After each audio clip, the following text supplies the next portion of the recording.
And that all leads up to one of the biggest pots of the night here. Let's strap in, everybody, because we got action when the cutoff raises to 60, button 3 bets to 210, and I've got queen jack suited in the small blind. I decided to 4 bet out of position to $700. I think my hand is just a really fun 4 bet candidate, to be honest with you.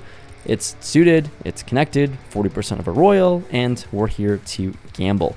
Cutoff ends up making the call, which might mean he has a pretty strong hand, to be honest with you. He's out of position against the button player. He only has $60 committed, but he's committing $700 now into the pot. The button gets out of the way, and we're going to go heads up in this 4-bet pot. You don't play many 4-bet pots here. The flop is 10, 5, 6 rainbow. Here, a whole lot of nothing. I don't expect my opponent to have 5s or 6s here ever, and he'll certainly have some pocket 10s. And at this point, with queen jack, I think it's a good enough hand to start barreling and putting some hands to the test. I bet $800 here. I think I can get a lot of ace highs out of the way, can start challenging hands like pocket 8s, pocket 9s, and even honestly a hand like ace 10 won't love this situation. But for $800, my opponent makes the call.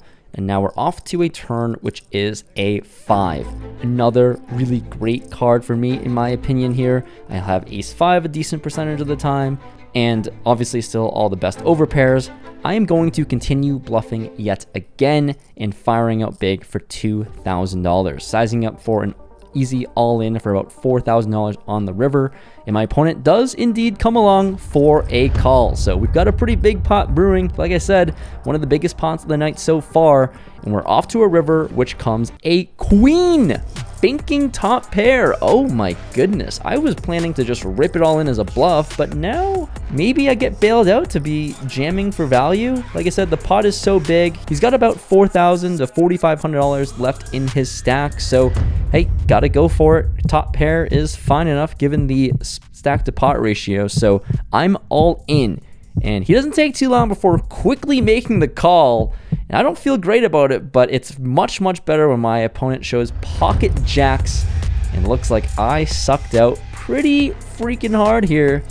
Oops, sorry, Mr. Opponent. It's very nice to win the biggest pot of the night here. And I stacked my opponent, thank goodness, to that river, because I don't think my opponent was folding at any point of this hand. The fact that he called so quickly after the river queen means he was certainly committed. So here we go, biggest pot of the night, taking it down via a river suck out.